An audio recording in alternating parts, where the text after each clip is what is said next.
I'm Taylor Hart. And I'm Avonlea. And you guys, back in 2018, Avonlea and I got together and we did a little experiment. We created a course to help other people who have a dream to become writers. And we recorded a live series of video trainings together. And the recordings, they've kind of just been sitting out in cyberspace. Yeah, so Taylor recently contacted me and asked me what I thought about putting this training out there in all of its messiness and imperfection, in the hope that it might help some of you who maybe has been displaced by the COVID-19 pandemic. That's right.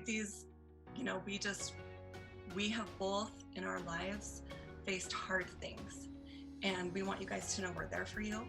We love you, and we want to be part of a solution. These recordings, you guys, they're totally raw and unedited, but they're 100% value. We hope you'll use them, benefit from them, and when you do write your book, not if, but when, then you'll let us know. And you'll share it on social media. You'll tag us, Taylor Hart, Avonlea, because these are going to be coming out. They're going to be coming out right now. All the videos, all at once, they're there. So just go and enjoy the videos, share your success with us, and happy writing. Happy writing.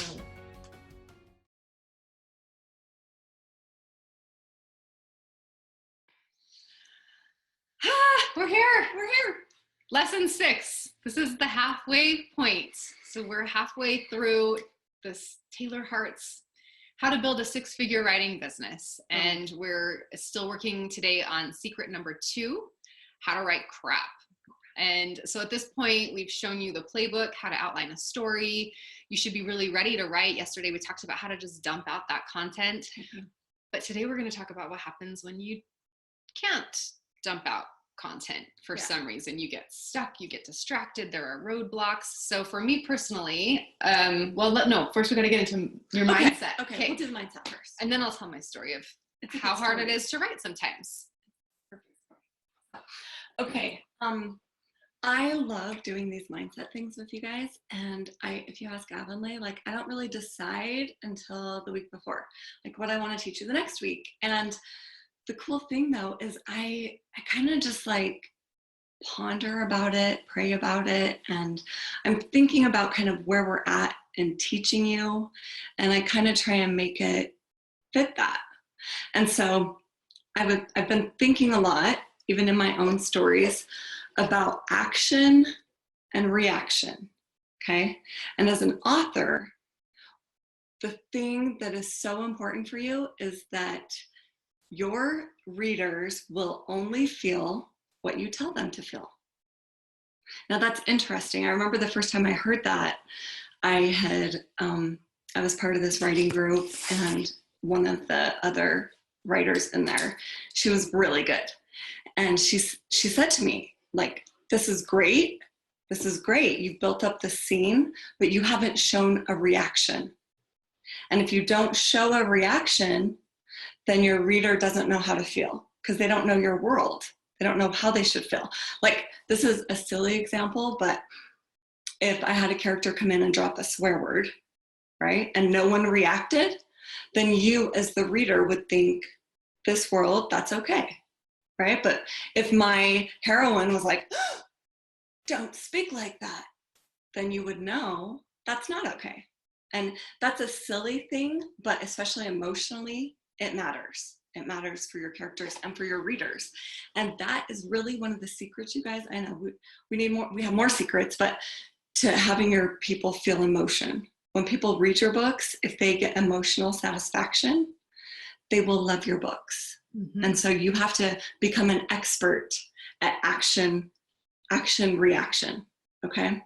Now, how this relates to a mental thing. So there's always space in between what happens to you, an action and a reaction. That might only be a millisecond, right? Sometimes it doesn't feel like there's room. When I'm in a heated discussion with my husband, we'll call it that. You guys are so grown up. That's what we tell our kids. We're just discussing this. We're not fighting. Sometimes it doesn't feel that way, right? It doesn't feel like there's that space. But there's a book by Viktor Frankl. He survived the Holocaust. It's Man's Search for Meaning. yes. And there's you know, he was tortured by guards, and he was one of the only surviving people from his camp. And as you read that book, he talks about how he had to decide that he wasn't going to be bested by the outside world happening to him. Like, because all these things were happening, right? I mean, at different points, they'd make them strip down, and, you know, they make you run around to see if you were going to pass that week, or if you were headed to the gas chamber. They, you know, you guys know. Awful. They did horrible things. We all know stories of the concentration camps. They're awful. But how he got through it was he decided that there was this space between them acting and him reacting.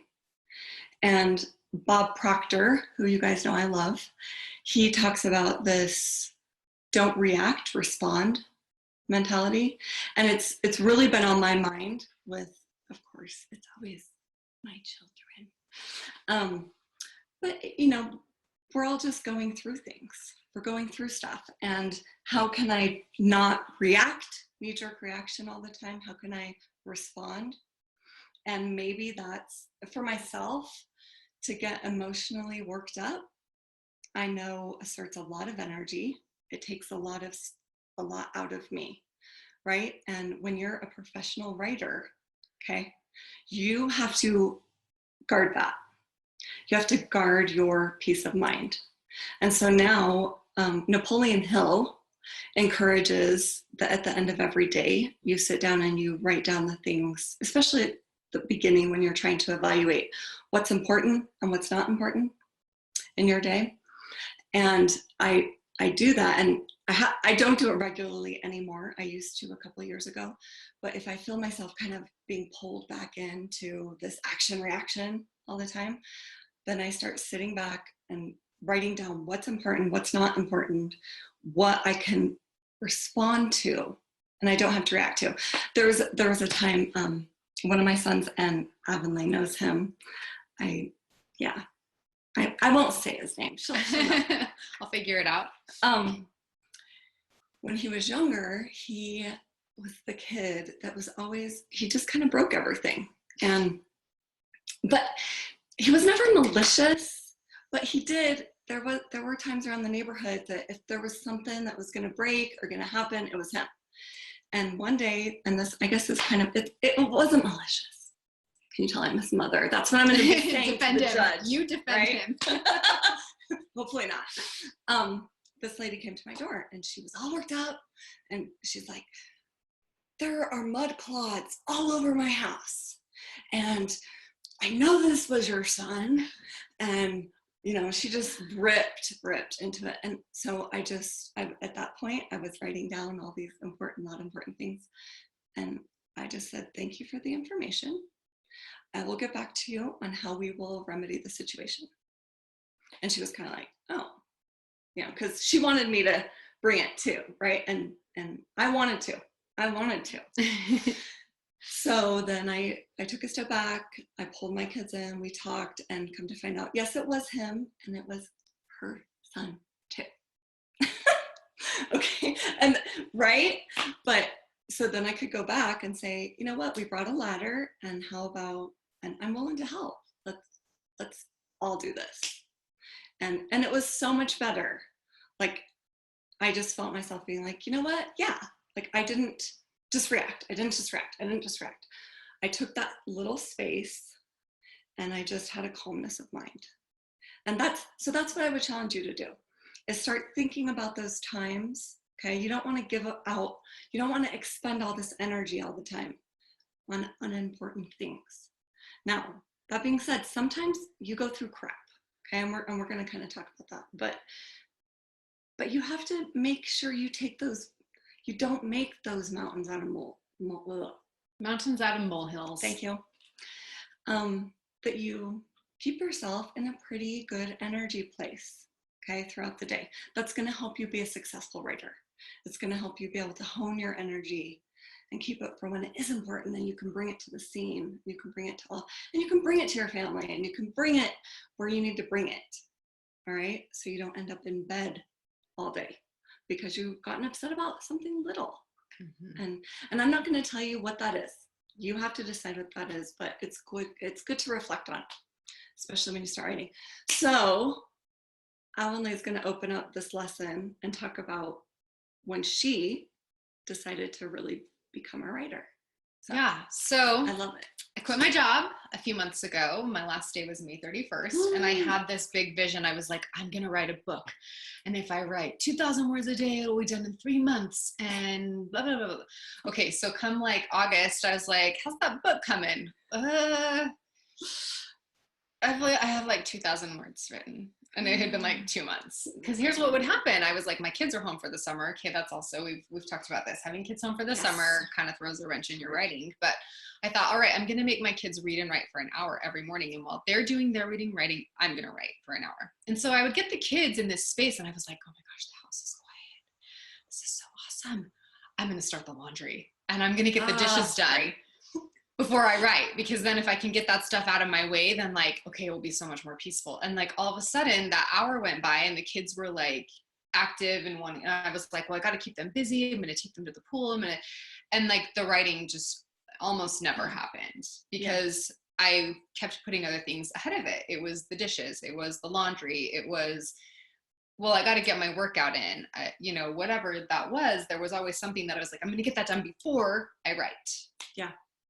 I love this story because I was joking with Avonlea and I saw, that's when we kind of started talking about, tips and tricks and what to do. But there's this big joke among writers that you sit down to write and all of a sudden you're like, how come no one has ever power washed the house?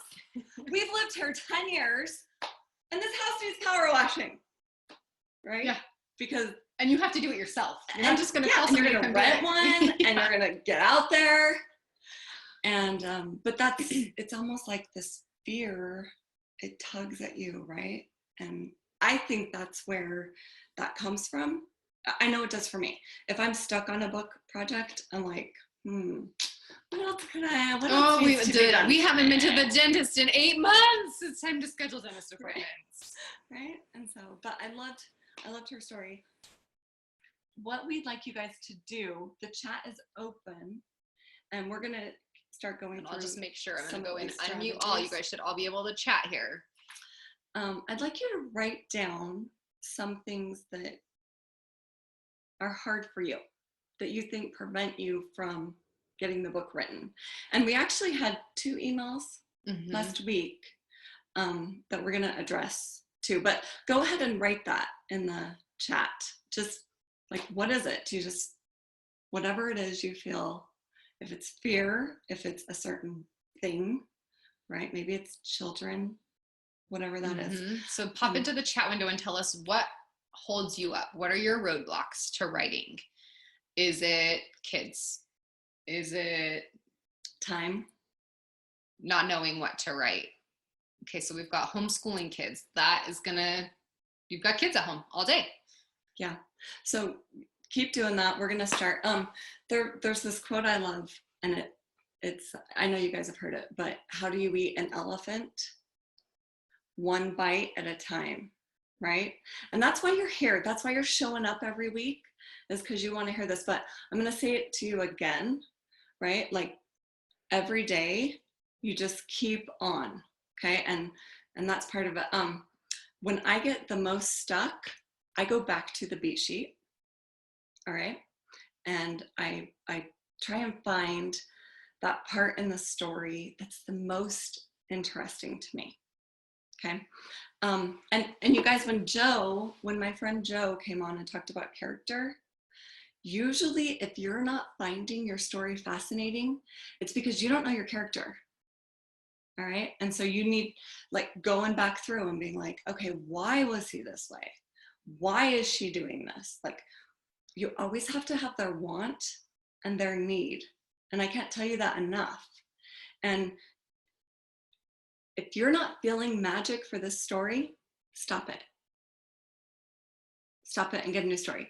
And something that's very powerful is telling yourself, there are a million story ideas and I'm going to have a million, right? Because I've seen it when authors get really chunked up. Some of them don't even want to talk to you about it because they're afraid you're going to steal their story. I have felt that way. I remember feeling that way when I first started, being like, if I let you read this draft of my story, you're not going to like take it. And okay, does that happen? Sure, it happens. And I'm going to tell you, with online publishing, pirating is a problem. Like, I have been pirated, okay, and you have to kind of battle that. But when you're in a group of people with your ideas, don't be afraid. Don't be afraid to talk a story out. I'm not saying with anyone, but find a trusted person, because it's helpful. Even at the end of, was it last time or the time before, I was like, okay, Avonlea, I'm in the middle of this story. I'm going to take you through, and I want to know what you think. Okay. And that doesn't mean I'm going to do what she says, but it's like, then I go, oh yeah, that's a great idea. Or it leads me to the next idea, okay, of where I think I can go. So, okay. So if you get stuck in the story, this is one of the distractions that can happen. You're writing your story and you're like, I don't know what happens next. So then you get up out of the chair and go do the laundry, because you're like, I don't know what to write. I'm stuck. So yeah. And you're out. So this is one of the ways to get unstuck. Go back to your beat sheet. Yes. Look at your characters. Actually, that was what happened after you had given me, like, I'm stuck in my story. I'm kind of stuck. Joe came and was talking about what we were going to do with characters. And you were like, oh, I just figured out how to unstick my story. She went back to the character and said, oh, my character's missing something. I don't know what you decided it was missing. Yeah, it was the Snow Valley book I just put out. It's called The Christmas Girlfriend. But I realized that, you know, her name's Zoe, and she knew what she wanted. She wanted to try out for The Voice, and that was the reason that she was willing to be the fake girlfriend, is because she needed that money to be able to make that trip. But I didn't have a really great reason for him to offer her to be the fake girlfriend. I needed like something more compelling, right, than just helping her out. And so he needed to save face for a big reason. Yes. So I had to figure out, like, yeah, he doesn't want to go back to this little town and tell everyone he's the loser without a girlfriend. And he hasn't told anyone he broke up with his girlfriend 2 weeks ago. Yeah. Right? Like, you just make it more and more and more. With your characters, you want to push them to the edges. Okay? So in real life, we don't need a lot of reasons to do something. But with your characters, you make it, boom, you push it. Okay? You think of movies, right? When you watch a movie and you're like, oh my gosh, this would never happen. People say that all the time, and I'm like, but that's the point of the story. That's the point. And we all relate to something in that story that resonates with us. And I can't tell you how many times, guys, like, I'll get reviews on books, and this one lady, she's a great lady. She reviews my books, and she'll be like, this happened to me. Like, she puts, you know. Okay, but truth is stranger than fiction. I mean, like, the things that happen in real life sometimes are like, there's no way. I don't know if she kissed a billionaire. She's like, I dated a really rich guy. Which, you know, sure. Yeah. So this is an important thing. One of the temptations, distractions, roadblocks is getting stuck in your story and then just backing off. Yeah.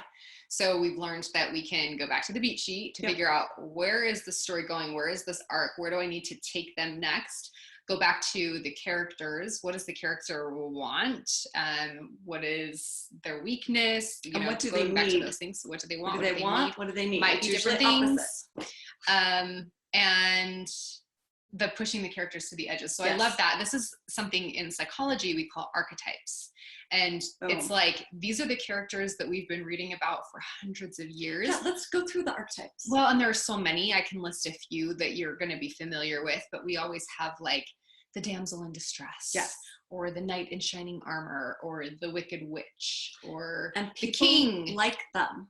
And you don't necessarily have to have the Wicked Witch be literally a witch in your story, but maybe there's a really nasty woman who's out to get someone, you know, or there's just a lot of different ways you can show this. And there's, along with archetypes, I'm glad Avonlea brought this up, there's tropes, okay?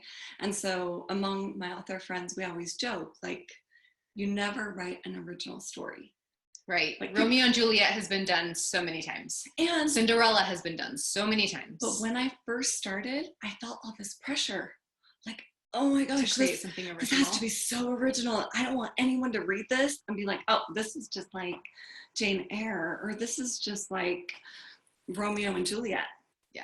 Because here's the thing, guys. Every story is like something else, and that's actually good. It's called resonance. And so when do you remember when Twilight happened? Oh yeah. Okay. I was a huge Twilight fan right then. Now I'm a little more well, we all read them and they were fun. They were sensational. They you know? And she did something right. But I remember being like, oh my gosh, I want more of Twilight, just different. Okay. And when I went to a writing workshop, that's what the guy was saying. His name was Dave Farland, but he said, that's what readers want. They want their favorite trope, right? Whether that's vampires, Harry Potter, or Romeo and Juliet, love lost. Like, what do my readers want? They love second chance romance. They love billionaire romance. They love football. They love, you know, all the things. They don't get tired. They just want it different. They want a fresh cast of characters. They want different problems, different obstacles. And so take that pressure off of yourself. That's one way to get over a roadblock, okay? Is just eliminate that pressure. Like, what if you said, because this is writing crap, continued, what if you said, I'm just gonna write a totally formulaic book? Mm-hmm. Like, I'm just gonna rewrite Cinderella. How many Cinderella stories have you watched?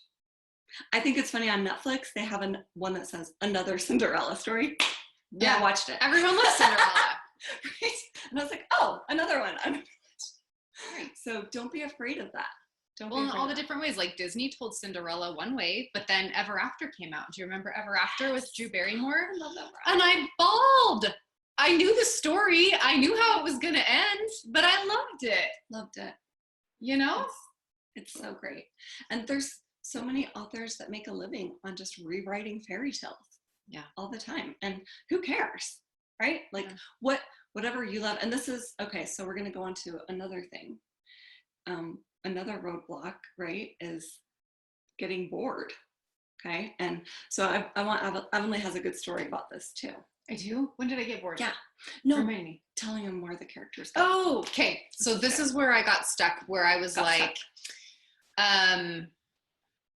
you have to like document every detail of the story. Like, okay, my character's on her way to the coffee shop and I'm like, she got in the car and closed the door and drove to the stop sign and turned right. And I was like, no, just make the leap. Like I was trying to figure out how my character got from one scene to the next. And I was like, you don't have to document every detail of the journey. You can just change scenes, just end scene, change the next day, you know, like, or later that night. And sometimes you don't even have to say those words that the next day or later that night. You can just, the reader will make the leap with you. Yeah. And so I found myself getting stuck in those, like, but how does she get from this important scene to all of a sudden we're in this new scene?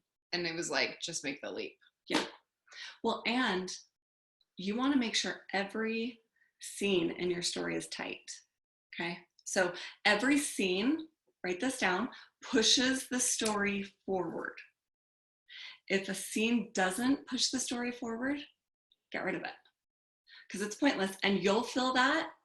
You'll be bored with it when you write it probably, and your reader will be bored with it too. And you'll get, you know, I just think and we're smart. Like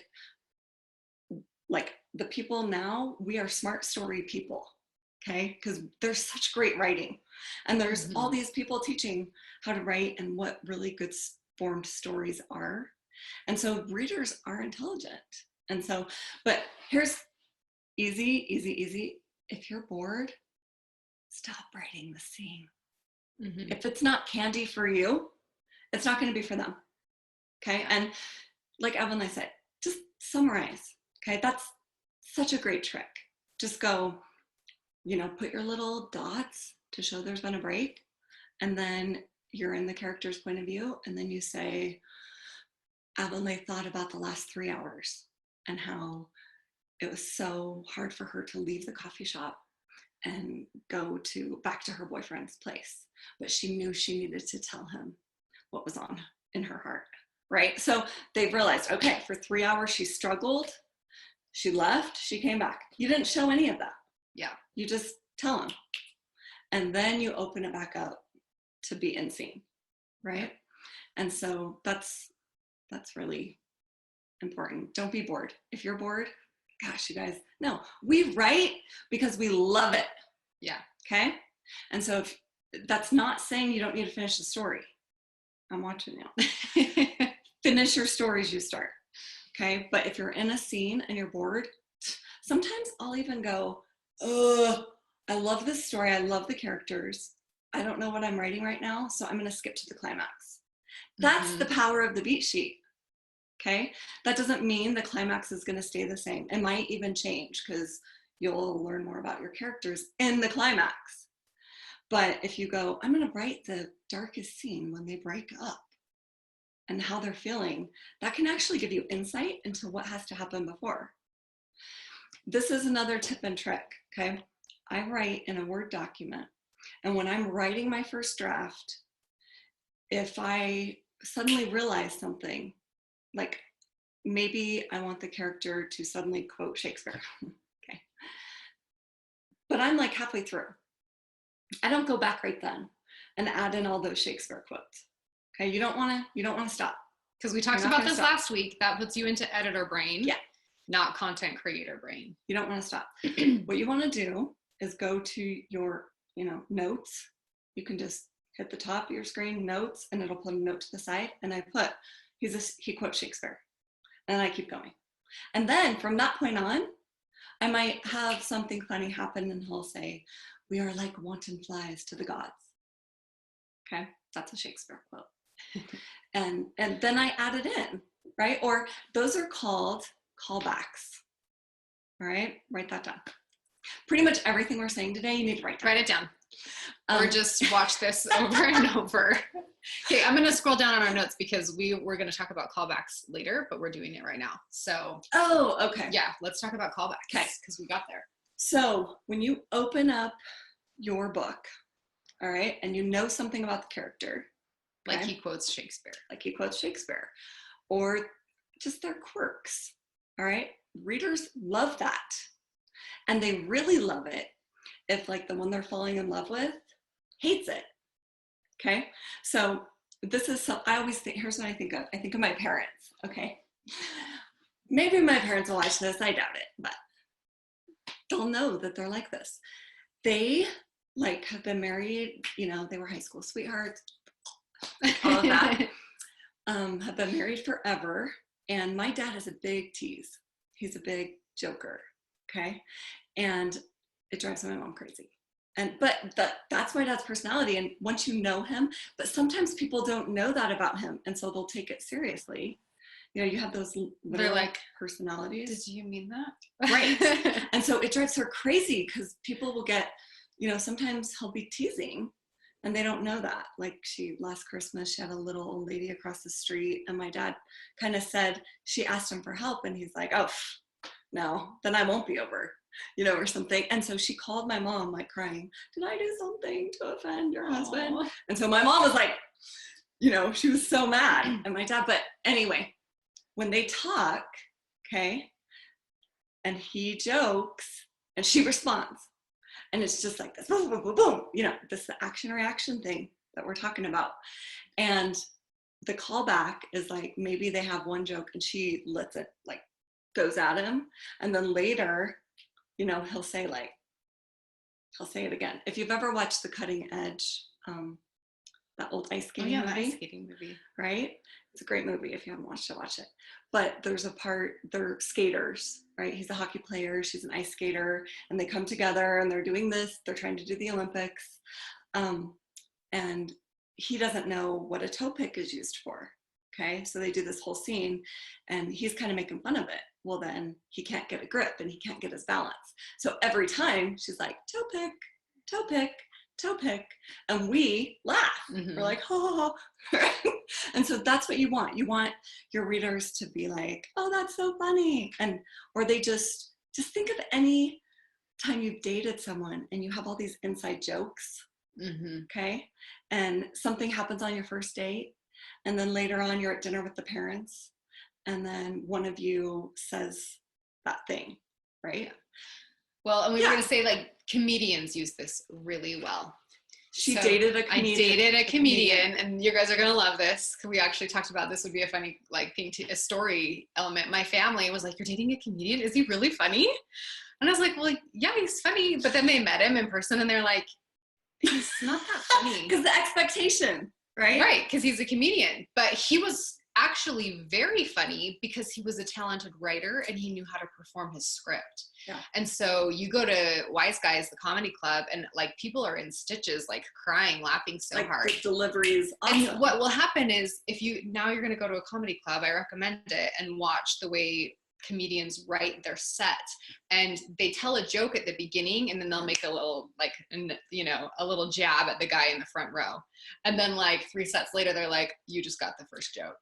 Boom. Because they're jabbing at that guy. And so it's called a callback. And that was actually, I learned that term from this guy, this comedian that I dated. Because I was like, that's really funny how you do that. How like you trust the audience to remember the jokes. Yes. And so he'll make a quick reference that's a callback to a previous joke. And everybody just bends over laughing. You just double over because we remember. And it's just a really great device. Well, so. and just like I said, readers are smart, but I'm telling you, like, they're wicked smart, because now I have super fans, okay, and they will bust me if I don't have like consistency in different, because you have a series now and you've yes. built these characters, these whole universes. And so I just got a review the other day, and one of the people were like, you didn't, this world shouldn't be this way. In this book, it was this way. And I'm thinking, like, it's flattering. I don't want a 1-star review over it. But I'm like, hey, they're paying attention, and that's like so fulfilling as a writer. You're like, yeah, they got the joke. Mm-hmm. Okay, so we got to callbacks. I'm going to scroll back up in our notes because so we talked about just taking them straight to the place. Give the characters freedom. You don't have to show every movement. If you're bored, your readers are going to be bored. Write the exciting stuff first. Cut a scene if it's not good, or summarize it. I'm just summarizing where we've been. This is perfect. Okay. Okay, so rereading. I mean, this is something that I think kind of held me up as well when I started writing at the beginning of the summer. We talked about it last week because there's a difference between content creation and editing. But there was a moment when I would sit down to write and I'd be like, well, where am I in the story? And I would want to go back and be like, and there were some times when I would go back to the very beginning, even though I was like way, pages and pages down, I'd be like, okay, I'm going to get back into my story from the beginning. Right. Teach me not to do that. Okay. Here's a trick. Write this down. See, that's a callback. Okay. Here's a trick. When you're done with your session, okay, you've done the kitchen timer method, whatever, 2,000 words, whatever your goal was, or you're just at the place where you're going to stop that day. Okay. Write down the next things you're going to do. Okay. You might not know like bullet points. I hope you do. I hope you do not. Yes. Because you're not writing, because you're done writing. So you just kind of do a little bullet points. Yep. A little sketch of like, oh, and then they're going to go here. They're going to do this. They're going to do this. They're going to do this. Okay. Because it's fresh. Right. And so if you could keep writing, that's what you would do. So you write it down then. So when you come back into the document, you're not like, oh, where was I? What was I doing? Mm-hmm. Sometimes I'll even put the part of the beat sheet I'm at. So, if I'm knocking off that day, it's like, oh, now I'm at midpoint. Right. So, and then in my other document of my beat sheet, I can go in and go, oh, okay, here's what Now how am I going to get from this part to this part? Okay. But I always like to have that fresh. I will promise you guys, if you do this, you will be able to pump out the words even faster every time because you won't be constantly going back. I've done it. Sometimes I'll still do it and it ticks me off because I know better. Okay. And so I try not to go back. But if you keep rereading, it's going to sink you. It's going to sink your speed. It's going to sink your momentum. You're not going to feel the passion for it. You have to keep it fresh. I know this is silly, but when I was nursing my children, okay, forever, my youngest one, 7 years ago, I was like addicted to Oprah behind the show. Okay. There was a whole, I hope you know who Oprah is, but there was like, they did this whole year, it was her last year, and they showed all the things, like how they made her show. And I was fascinated with it. And one of the things she talked about was she didn't rehearse too much before she had a guest on. Like she would have notes and she would glance through them, but she didn't practice. She didn't pretend. She didn't, because if she did that, then when she got to the interview, it would fall flat because it was like over rehearsed. Okay. And so that's what I'm going to tell you. If you start over rehearsing in your mind with your story, then that's when you get bored and you don't want to do it and you can't. Just go forward. Go forward trusting that you can fix anything you need to fix. I don't know why I mispronounced that. Fix anything you need to fix. Okay. So you have to trust yourself. Yeah. And that's, I think when we talked about that, it kind of helped me as well. It was another liberating moment where I was like, okay, when I sit down to write, I'm only going to read maybe the last paragraph, just so I'm like, okay, the flow keeps from that paragraph. And I catch myself editing that paragraph, you guys. So even that, it's like, okay, just read the paragraph and write. And the remembrance that I'm going to go back and edit this later. And so I'm just writing some crap. I'm just getting out a draft because then I can go back and make it pretty when I'm ready. Exactly. So when's the time to do that? Okay. When you are about at your finale, your climax scene. Okay. So then it's set about 3/4 of the way through. About 3/4 of the way through. Then it's time. Now, if you can just finish it, finish it. But if you're like, okay, like, you know, you have to add in all the Shakespeare quotes and I'm almost at the dark night of the soul, like to get them to that next level. That's usually when I go back and I look at all my notes. I almost go backwards over my draft. I read all my notes and then I start at the beginning and I change everything that needs to be changed and I reread it. And I make the characters kind of fall in line with how they've developed. Okay. Because that's, you know, the best part of writing is that you do get to know them better. They're like friends that you get to know as you write about them, right? And as they interact with other people, sometimes I have to re-outline, okay? I mean, that's the joke. How do you write a book? Do you outline? Well, yes, I outline and I write and I re-outline and I write, okay? But if you're flowing and you feel like it's just going, just finish it. Like, you guys, you can't do it wrong, okay? I hope that's the biggest takeaway from writing crap. Like, we're spending 2 lessons doing this, but let it go. Just go, okay, it's gonna be awful. I can delete those words if I don't like them. But if you don't liberate yourself, you won't finish, okay? Finishing is important. It's important to fulfill that commitment to yourself, that you've finished a book, right? That you can tell all the family that's been asking you, you can be like, yeah, I finished it. I finished my first draft. I'm going through it. I have it with an editor. It might be yourself, but you can tell them I completed. It's important for your own psyche. Yeah. Okay. Yeah. Because if you have a series of unfinished projects, then it damages you psychologically. All right. So we're down here to where part of being a writer is sitting your butt in your chair. Yeah. So let's go to our chat. Okay. Yeah. Let's read what these people have written. Correct. Can they all see it? Okay. We'll read them. Yeah. Yeah. So we asked you, what are your biggest hangups? And this is just obviously our live audience here. We have homeschooling kids. We have scheduling the time to write. Yeah. Being overwhelmed by what I have to get done after I'm done writing. My mind goes everywhere. Yeah. There are always squirrels in the room to distract me, or the house is not clean enough. Not prioritizing my time, changing my storyline all the time. Little kids running around cooking dinner and doing meal prep 6 days a week. Okay. This is kind of what we're hearing. It's life. It's the little Get nannies. things. That's your first thing. Well, I mean, you shared your story last week of how you would go and instead of working out at the gym, you'd pop your kids in the daycare and sit in the couch and write. You guys, even the son I was just talking about when I got addicted to Oprah after the show, but I remember when he was born, like nursing him, like laying him on the desk and putting my arms over him onto my computer and typing and being like, I'm going to hit this word goal. Okay. But do you see the determination in my eyes? Like she has something I would not have been able to do that. So it's a good thing I didn't start this while I had babies.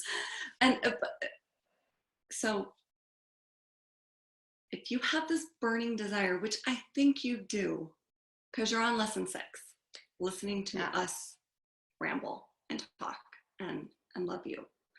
But if you're here, that means you do have this burning desire. And so the question now in your brain, okay, how do you focus? All right. How do you focus? If the only thing you can change in your life is the question you're asking yourself, then what is that question? I think for a lot of you, it's how do I get more time? I can't answer that for you. Okay, I can't. That might be getting up, might be writing late, it might be getting up early. Okay, if that's not an option for you, it might be trading with other moms for kids. I did that for many years. I'd be like, I would do play dates because I wanted to trade time without and be able to have an hour to write. And I was, you guys, if like no dishes are getting done, and you have to set up these mental guards in your mind.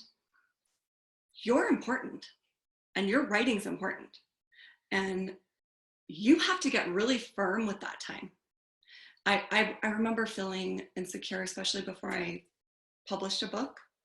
And I'd be like, oh, I have this time, I have this 1 hour, but now someone else has asked me to do this. So now I have to do this. And I remember one time my husband, bless him, he actually sat me down. He was like, you need to be, if you want people to respect your time, then you need to respect your time. Like quit complaining about it. Say no. And that's, I think as a mom, as a sister, as a friend, it's hard to say no, right? Especially if people are like, oh, well, they're not working. Okay. You guys listen, I mean, I just, on that note, I got a call from my mom last week and she's like, well, Nora's going to call you. I was just talking to her, but she said she was waiting to call you till this afternoon because she knows that you write in the mornings. Boom. You guys, this is a girl who barely knows me, but she has so much respect for what I've expressed that I'm trying to accomplish in my life. And I told her, I'm sorry I didn't answer your call or I didn't call you back till this afternoon. I've been writing in the mornings and that's like, I've learned it's my sacred time. I turn off distractions. I turn off my phone's face down, like Wi-Fi's off. I'm doing the work with you. Like we're not just blowing smoke here. I'm trying my hardest to accomplish this. And this girl who barely knows me was like, I know Nora's going to call you, but she's going to wait and call you in the afternoon because she said she knows you write in the mornings. People will learn. And it's just like in that kitchen timer method that we shared last week. People will start to understand what it means when you say, I'm on an hour. And if that means that you have to schedule an hour to go to the coffee shop and write and christen your space and write somewhere else, where maybe the library, that's a location I know that you've used where you're like, my mom's come over to watch the kids and I'm going to the library to write. If it doesn't work for you to do it in your home, take an hour to go outside the house and do some writing. So this is funny. One of our commenters said, I am a nanny. No, I have 4 kids. And so for a lot of years, I remember feeling a little bit resentful, okay, which is not good for you, but that's how I felt. I'd be like, oh, he gets to go to work and I'm stuck here and the kids are barfing and I'm barfing and he's going to work. Go to work and like drink your champagne or whatever you do. And eat your bonbons with your feet up on your desk. Work actually, to me, felt like that would be a break, right? Than having all these kids breaking stuff and barfing. Okay, guys, we get it as moms. Yeah. Like, you never leave your job. Yeah. But this kind of goes back to mastering the mental game too. You cannot be where you do not see yourself. Okay. So if you have not sat down and written out your goals, all right, you got to do that, you guys, for yourself. Okay. I remember some of my first goals, I think I've shared this before, but I wanted to like pay for karate lessons. It was like $60 a month. Okay. And we didn't have the money for it. And so that was one of the goals. And then I was selfish enough to say, I want to pay for house cleaners. And I grew up like you clean your own house. Mm-hmm. I grew up very hardworking, puritanical American. Okay. Listen, my mom, well, maybe I shouldn't say it this way. If she's going to watch. It's coming out. So my mom might be in a relationship with someone who's incredibly wealthy. We'll just put it that way. Like, millionaire romance. Truly. Not even a joke. And he mows his own lawn. And the other day he was at his daughter's house and he looked out the window and he's like, what's going on out there? And she's like, oh, that's the guy who comes to pick up the dog poop. And he's like, oh my gosh, I can't look. And she was like, oh, I'm sorry. Is it because we're eating dinner? And this is like, and he was like, you pick up your own dog poop. This is a billionaire speaking to his daughter who has she has the means to hire someone to come pick up the dog poop in the yard. But in his mind, you clean your own house, and mow your own lawn, you pick up your own dog poop. And maybe it's not a house cleaner for you guys, whatever it is, okay? Like whatever's gonna free you up and give you time. And here's something else I think is very important as a mom and as a woman, okay? I'm gonna give you permission right now to be a writer before you're getting paid. So maybe you're not making any money, right? But you can still have that time. For so many years, you guys, I'm telling you, my husband sat me down and did that with me because I felt like I couldn't say no. I felt these expectations on myself, right? Like I have to help. If they ask, I have to help. If, if someone needs this, if someone calls me, I have to talk to them. And I'm going to tell you, the people that don't usually respect your time the most are the ones closest to you. Mm-hmm. That's just the facts. And here's why. Because you have taught them that. Because you have not respected you. And when you start reteaching them how to treat you, it's hard. Sometimes they won't like it. Sometimes they'll be mad about it. And sometimes when people find out you're a goal-striving person, they get worried you're going to leave them behind. So they might be jealous. They might kind of shut you down. And so, sometimes I had a certain friend that I always felt like she would kind of cut me down with my writing or mitigate it. And so with her, I didn't feel like I could tell her the truth. So I would just say, you know what, I'm busy. I can't do that. Right. But Wayne Dyer has a saying, don't explain and don't complain. I love that saying for myself, to be like, you know what, if I'm not going to complain about it, then I don't have to explain. But so own who you are and own this space. And you guys, if you're writing, I'm like, we need a whole program for this, but you need to mentally visualize what that looks like. How much are you making each month? Okay.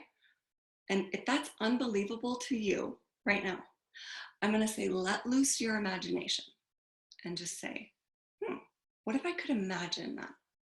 What if I could imagine making $1,000 a month?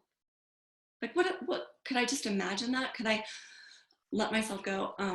I know I'm kind of talking a lot about this, but it's very important. I had another author friend. We went on this author retreat. And I was like, you guys, I want you to come with me to Hawaii. I have a house in Hawaii. And they were like, what? And I was like, no, I have a house in Hawaii. And you see behind us, do you see this picture behind us? Like, that's what the view is from my house in Hawaii. Okay.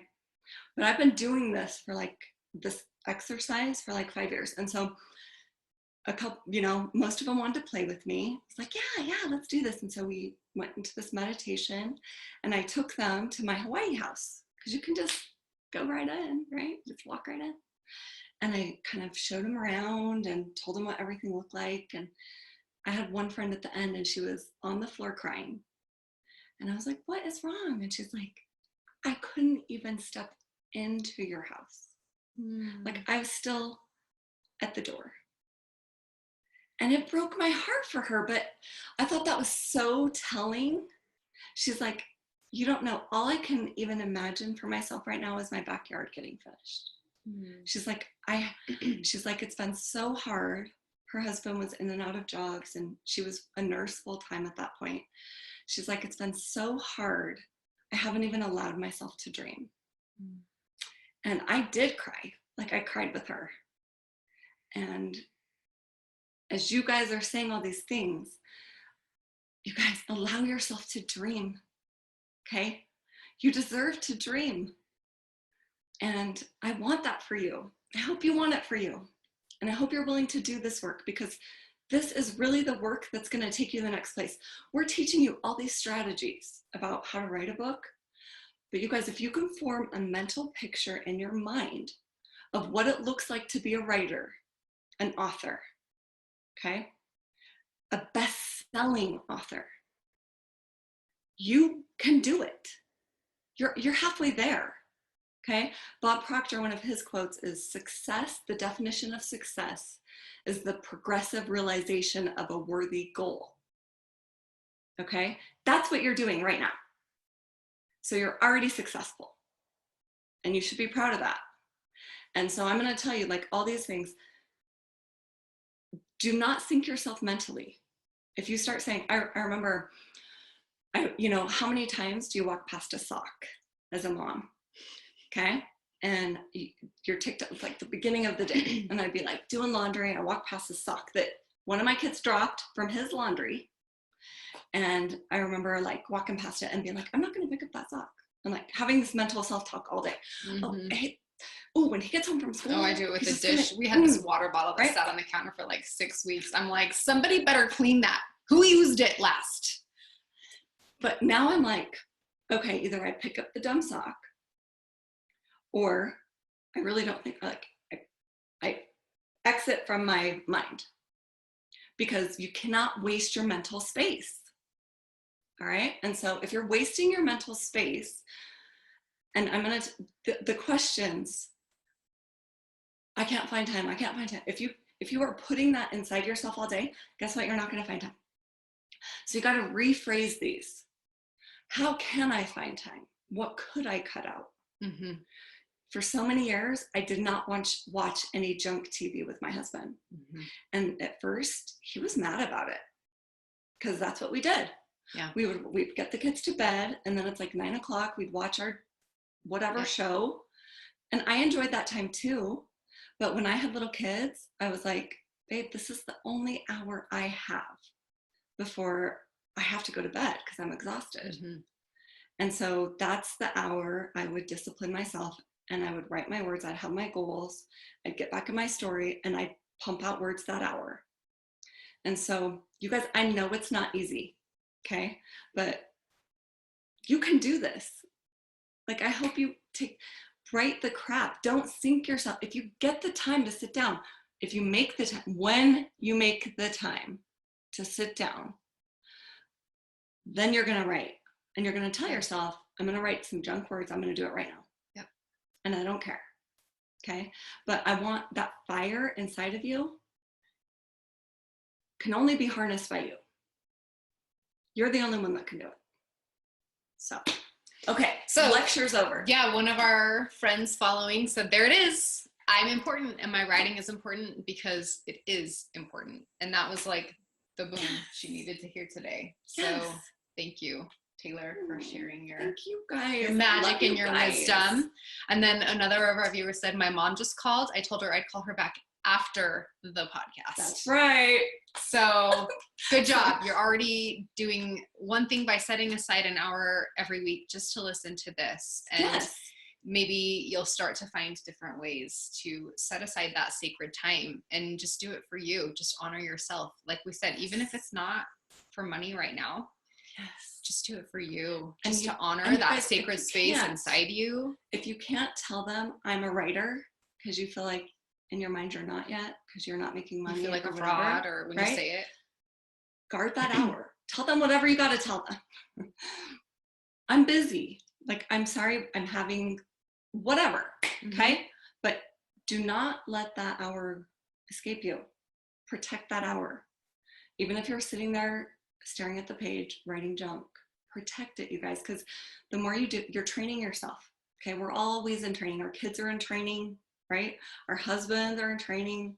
As a mom, I'm still in training. I'm always being trained. But you're training yourself as a writer to be like, I'm a writer, and this is the time I write. And so you write. And you're not going to, sometimes you don't have a win, okay? Sometimes you don't always have a win. But you have to, it's that 80% rule. There's a rule that you have to do things a certain way 80% of the time. Yeah. Okay? And so that's what you're going to let yourself off the hook, right? Like, I'm going to write crap, but I'm going to write this crap 80% of the time. And here's what happens. So when I started writing the summer, I was kind of doing my thing, and then the kids went back to school, and I was like, okay, my goal is 2,000 words, and I have 2 hours in the morning. Like, you know, I kind of tried to get my morning routine into a place where I could have my butt in the chair and start writing by 9:30. Sometimes it was like 10, but I just said 2 hours in the morning, or I'm going to get 2,000 words out. And the other day I had an hour to write, and I was like, okay, I'm just going to get what I can get done in an hour. And at the end of that hour, I dragged my mouse up to see how many words I had written, and I had written 2,000 words in an hour. And I hadn't really been paying attention to the fact that I was increasing in my speed and capacity because of the habit of the ritual of sitting every day in the chair. And suddenly I was able to write more and write faster because my fingers were used to it and my brain was used to it, and I had exercised that muscle. And so that's what happens when you show up consistently. And I'm kind of not looking forward to getting back to that because, you know, if we have like 5 minutes left, I've had a personal crisis come up in the last 2 weeks, and it's really thrown She didn't know a she was wrench. going to share this with you guys. So you're feeling it. Well, I mean, we only have 5 minutes, and I'm obviously not going to say what happened, but I know, but she's brave. What do we do when crisis hits? Because obviously we've said, okay, here are the daily distractions. Here are the dishes and the laundry and the kids and making the dinner and helping the neighbor, and like all that stuff comes up on a daily basis. But I had that, like, one of those rare occurrences come up 2 weeks ago that, like, I'm going through nuclear winter now, okay, and just trying to deal with life. So what's your advice to a writer in crisis? When you have the nuclear crisis, be in the crisis. Okay? If you're in crap, be in crap. Let yourself off the hook, right? Like, you guys, we all have stuff, and we have big stuff sometimes that comes at us. And I think the worst thing you can do when you've trained yourself mentally to be a certain way is then that comes up, and then you punish yourself because you're reacting. Yeah. So now I'm like, okay, I failed. I handled that really horribly, and I was in bed for a day. But okay, right? Like, forgive yourself and get back in the saddle, knowing that you're gonna be okay. It never serves you. I heard this T. Harv Eker, he has a book called The Millionaire Mindset. I love the book.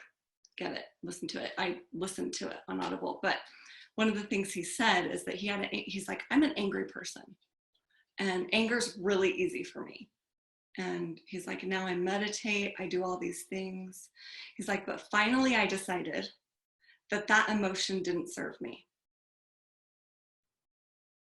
And when I heard that the first time, I was like, boom, right? Yeah. It doesn't serve me. So that, when I'm in a big crisis or something, okay, deal. And then it's like, what, is this serving me? No, it's not. So I'm going to get up, I'm going to write, I'm going to work. Jim Rohn, work works when nothing else works. I love that. My dad grew up on a farm. He, he got off that farm, went to college. I'm so proud of him, and moved us around the country. I grew up moving my whole life, but I always think about my dad because like work ethic is like everything to him. He not only had his job, but he would always have a side job. I grew up in the middle of 5 kids. And my mom too. It was like, man, we worked. We mowed our yard. We painted the house we were renting, whatever. Like, but I would say, and even if you can't write, what can you do? Like, do some good old-fashioned work. Helps you. Yeah. It does. And I think, we had discussed family comes first. Yeah. So, I mean, love your writing and make it a priority in your life. But if you have something come up where like, actually I do need to drop everything to take care of a family emergency or, whatever that is. And then the other thing that I love that you said was, we talked about this last week when I was just kind of really like, hey, I'm kind of going through something. And I said, what's your advice? And you said, writing's my fun place. It's where I go to get away from the hard stuff. So that's something that I've been thinking about this last week, where it's just like, okay, when I'm ready and I have the time and the brain capacity, because right now it's like all of the energy is kind of going with, okay, what are the next steps? How do I move forward with this situation? But when I'm ready, that's a fun place that I'm going to be able to retreat to, to go into this fantasy world with these characters that are quirky and funny and fascinating. And it's a fun place to go back to and to get away from what I'm dealing with. Yeah. It's an outlet too. And gosh, I hope it's your outlet. I hope you love it, because writing can't just be a job. We're different. We really are. I mean, we're passionate. And if you're a writer, you can pull back and see things through different vantage points.